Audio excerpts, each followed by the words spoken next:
vous là, arrivé un moment là, il faut qu'on réveille vos cerveaux de moineaux. Il faut qu'on réveille vos cerveaux de moineaux.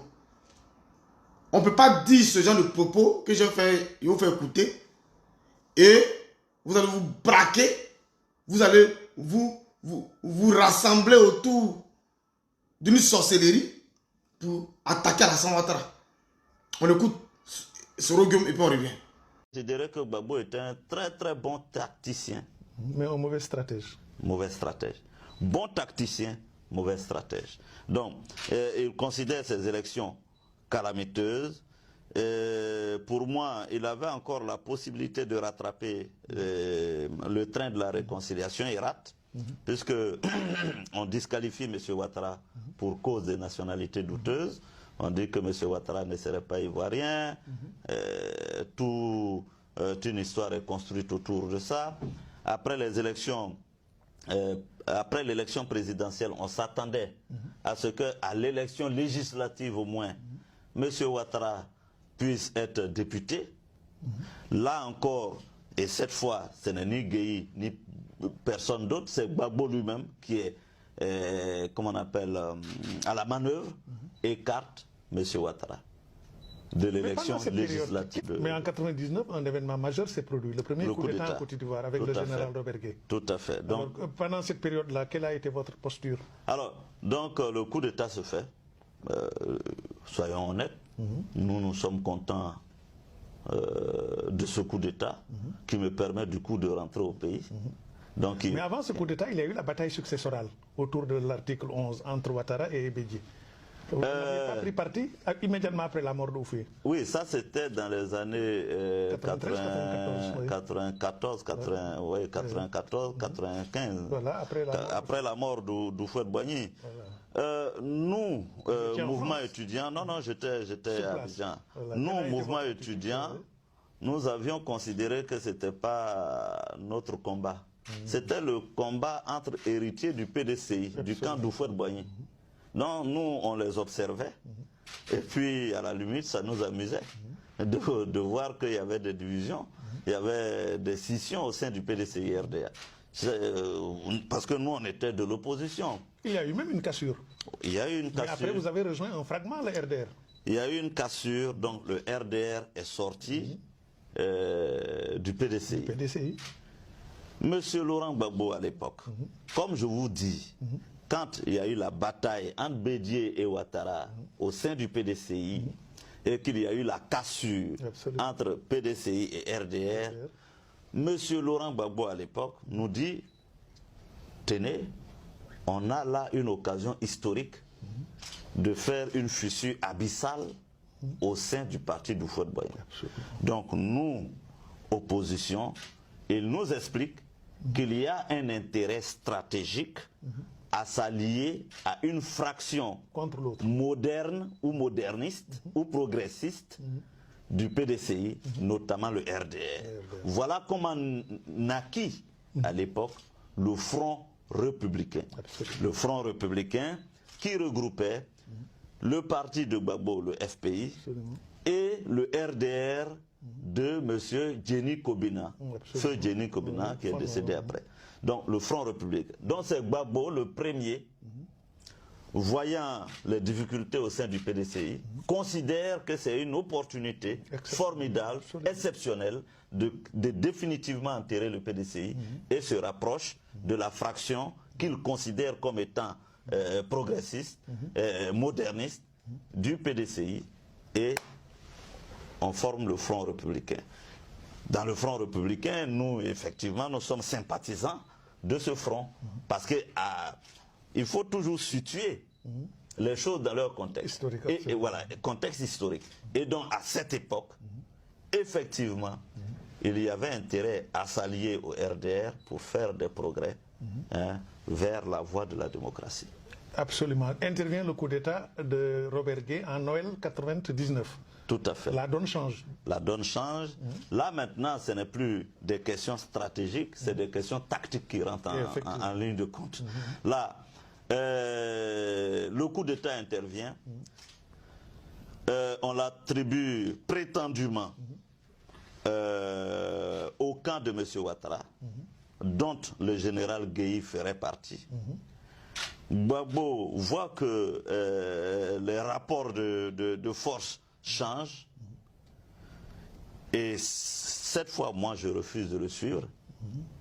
Il décide qu'il fallait tactiquement lâcher, casser le front républicain qu'il avait noué avec Alassane, et puis renouer avec la fraction conservatrice du PDCI. Et là, je dis non.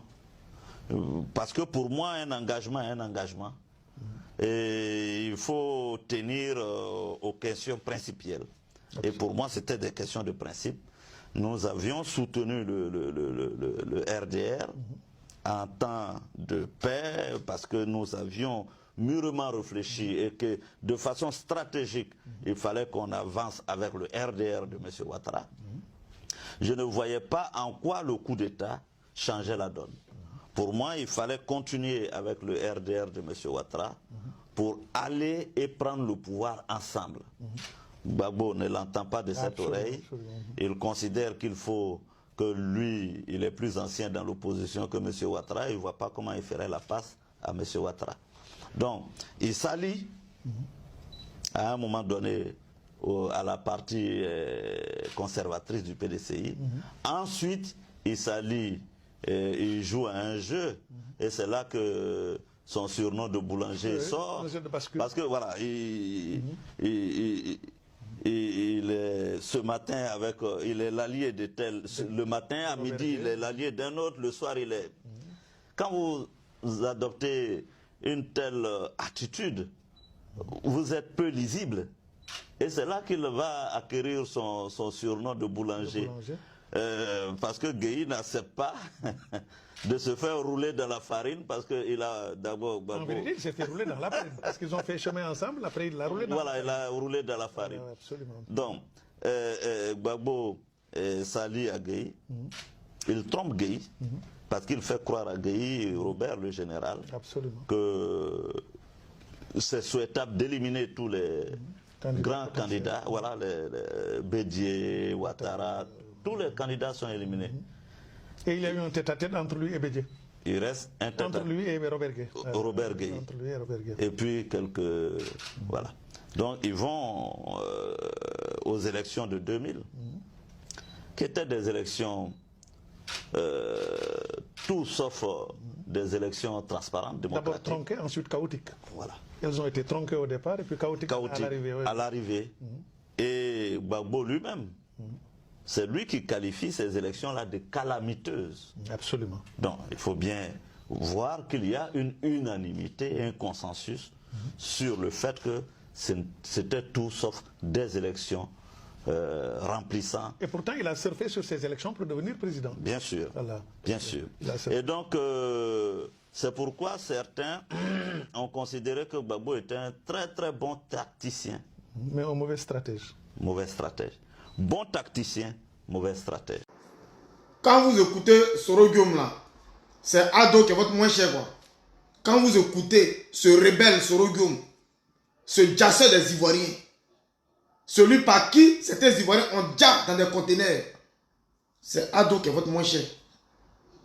Quand on écoute Soro Guillaume là, qui dit tout et n'importe quoi sur Gbagbo Laurent, vous les gors, vous n'avez pas le culot, vous n'êtes pas garçon pour parler à Soro Guillaume. Vous n'êtes pas garçon.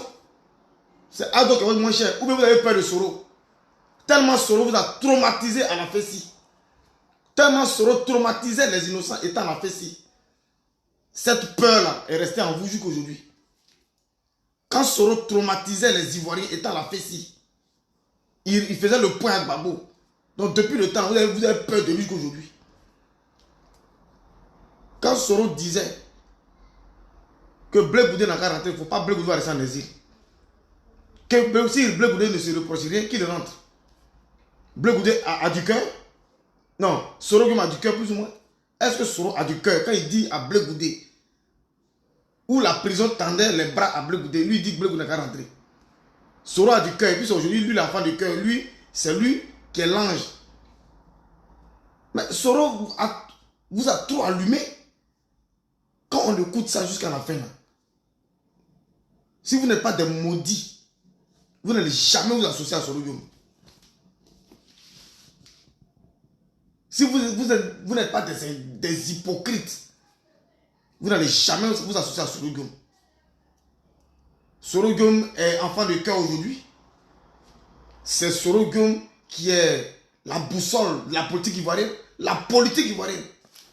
Quand Gbagbo a lutté pour le multipartisme, c'est pour que tout le monde soit pour Gbagbo. Quand on dit multipartisme, c'est-à-dire plusieurs partis. Donc tout Ivoirien est libre d'appartenir à un parti politique, que ce soit le RADP, le PDC et autres. Mais quand un Ivoirien lambda soutient le RADP, vous le traitez de rien et de tout. Mais s'il soutient Soro-Guillaume, là c'est normal. Là le multipartisme, c'est Soroïs ou Gbagboïs ou PDCiste. Le multipartisme, là, le RADP n'est pas concerné dedans. N'est pas concerné dedans. Voilà ce que Soro a dit. J'ai laissé vous écouter plus de 8 minutes de ce que Soro dit de Gbagbo. De ce que il dit, voilà ce que Gbagbo a fait. Voilà ce que Gbagbo a fait contre les Ivoiriens. Voilà qui est Gbagbo. Donc nous, là, on n'a qu'à dire quoi? Nous qui n'avons jamais fréquenté Gbagbo, on n'a qu'à dire quoi? Dites-moi, nous qui n'avons jamais fréquenté Gbagbo Laurent, on n'a qu'à dire quoi? C'est Soro qui l'a fréquenté. Quand lui finit de dire ça là, vous portez plainte contre lui. Quand Soro finit de dire ça, Gbagbo Abidjan, il peut porter plainte contre Soro pour tout ce que Soro a dit. Si c'est faux, si c'est faux, Gbagbo doit porter plainte. Ou bien les Kone Katina peuvent porter plainte. Mais ils n'ont pas qu'à. Parce que Soro a tous les dossiers entre ses mains. Soro même allait plus loin au-delà de ça. Il a dit que les pro-Gbagbo ont fabriqué des sites de désinformation pour désintoxiquer la Côte d'Ivoire. Des sites de manipulation de fausses rumeurs. Soro l'a dit. Il dit lui connaît bien le FPI de Gbagbo Laurent. Donc quand Soro dit ça là, et puis Gbagbo, Kone Katina, Damna Picasso, tous ceux qui sont autour de Gbagbo ne démentent pas, ça veut dire que ce n'est pas Alassane Ouattara qui est le mal de la Côte d'Ivoire. Ça veut dire que ce n'est pas Ado qui est le mal de la Côte d'Ivoire. Ça veut dire que Ado là, il n'a jamais été le mal de la Côte d'Ivoire. Vous avez dit que si Ado vient, il va construire, c'est-à-dire le pays sera islamisé. Et ça c'est un mensonge. Depuis Ado là, au contraire, les églises ont poussé comme des champions. Vous avez dit si Ado vient, il va vendre la Côte d'Ivoire au Burkinabé. Parce que Ado est burkinabé. Ado est venu, les burkinabés me sont étonnés. Aucune vente en ligne, aucune vente physique, aucune vente spirituelle. Jusqu'à même, les burkinabés maintenant sont contre Ado. Parce que vous avez vendu du rêve au burkinabé pour dire Ado est burkinabé, il allait vendre la Côte d'Ivoire. Ado est là, il n'a jamais vendu quoi que ce soit. Mensonge encore. C'est lui qui est votre moins cher parce que lui ne parle pas. Parce que Ado ne parle pas beaucoup. C'est son éducation. Pas parce qu'il a peur, mais c'est son éducation. Il n'est pas un bavard. Il est là pour développer la Côte d'Ivoire. Donc, la personne qui a tous ces défauts-là, nous, on n'était pas là. Non, ce n'est pas la politique. C'est Soro qui dit, voilà qui est Gbagbo. Je n'ai pas prononcé les mots de ce que Soro a dit. Voilà, raison pour laquelle je vous ai fait écouter en long et en large. Donc, quand on met dans la balance, on veut peser dans la balance entre Gbagbo et Ado, qui est bon? C'est le président Alassane Ouattara. Maintenant, si vous dites le contraire, allez attaquer Soro-Guillaume en justice. Allez attaquer Soro-Guillaume en justice et puis laissez Alassane Ouattara tranquille. Quand vous n'avez rien à dire, vous n'avez pas d'argument, vous en prenez à Ado parce que vous êtes jaloux, sorcier parce qu'il est au pouvoir. Parce que là où vous avez échoué, là, lui il a réussi là. C'est de sa faute s'il a réussi là. C'est de la faute du Prado. Si Prado a réussi là, c'est parce qu'il a la bénédiction de sa mère. Sa mère que vous avez profané sa tombe là. C'est sa mère qui lui a donné la bénédiction et qu'elle continue de le protéger. Donc ce n'est pas de la faute du président Alassane Ouattara. Ce n'est pas de la faute d'Ado si il allait loin à l'école. Si c'est un brillant intellectuel. Donc arrêtez de nous emmerder. Les vrais responsable de la misère, de la déchirure en Côte d'Ivoire, c'est Soro Guillaume et c'est Gbagbo Laurent. L'un dans l'autre, c'est l'échec total. Quand on voit Alassane Ouattara là, il peut faire échec. Quand on voit Adoula, lui peut faire échec. Arrêtez un peu là. Voilà.